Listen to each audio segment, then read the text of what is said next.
Sunita Williams अंतरिक्ष में फंस गई हैं।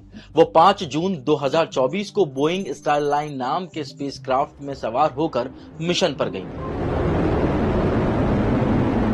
उन्हें स्पेस स्टेशन में 8 दिन रुकना था।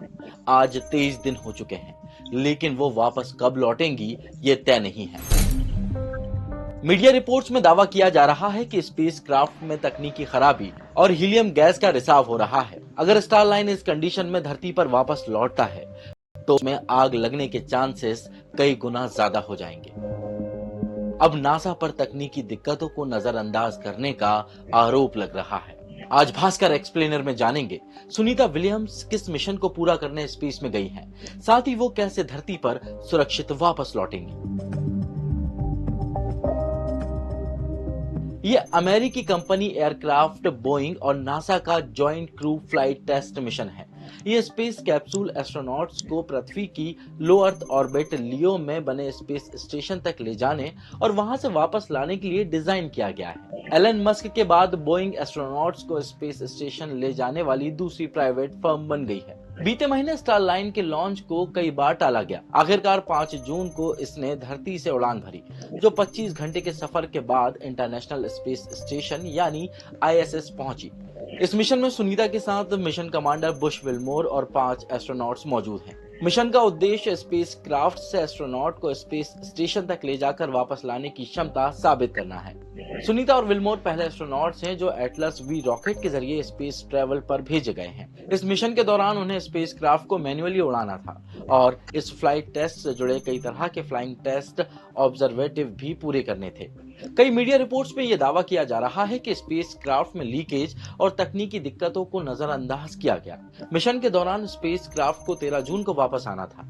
खराबी के चलते इसकी तारीख 19 जून कर दी गई। अब बताया जा रहा है कि 2 जुलाई तक उनकी वापसी की कोशिश की जाएगी। रॉयटर्स की एक रिपोर्ट में कहा गया कि 6 मई को लॉन्च से ठीक 2 घंटे पहले रॉकेट की ऊपरी स्टेज में एक प्रेशर वाल्व में दिक्कत होने के चलते लॉन्च को 5 जून तक रोक दिया गया था। इसके पहले नासा ने कहा कि स्पेस क्राफ्ट के सर्विस मॉड्यूल के थ्रस्टर में एक छोटा सा हीलियम लीक है। लॉन्च में देरी होने से इसकी जांच करने का मौका मिलेगा। यहाँ आप ये जान लें कि स्पेस क्राफ्ट में हीलियम होने की वजह से रॉकेट पर दबाव बना रहता है और उसका ढांचा मजबूत रहता है, जिससे रॉकेट को अपनी उड़ान भरने में मदद मिलती है। वहीं नासा पर अब लापरवाही के आरोप लग रहे हैं। CBS न्यूज की एक रिपोर्ट में कहा गया कि नासा और बोइंग को 5 जून को हुए लॉन्च से पहले ही स्पेस क्राफ्ट में हीलियम के रिसाव के बारे में पता था। इसके बावजूद उन्होंने रिसाव को बड़ा खतरा नहीं माना और लॉन्च नहीं रोका। जब स्टारलाइनर ऑर्बिट में पहुंचा तो इसमें 4 और जगहों से हीलियम गैस लीक होने लगी और एक थ्रस्टर खराब हो गया। लेकिन अब सबसे बड़ा सवाल यह है कि अंतरिक्ष में फंसी सुनीता और उनके साथी धरती पर सुरक्षित वापस कैसे लौटेंगे। स्पेस क्राफ्ट में सिर्फ 45 दिन ही रहा जा सकता है, जिससे स्पेस स्टेशन से धरती पर वापस आने में मात्र 6 घंटे का ही वक्त लगेगा।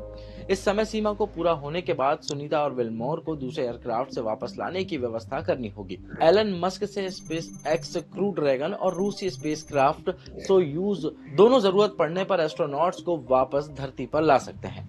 वहीं नासा के मुताबिक स्पेस स्टेशन पर सभी जरूरतों की चीजें इतनी मात्रा में मौजूद हैं कि इन्हें कई महीने तक चलाया जा सकता है।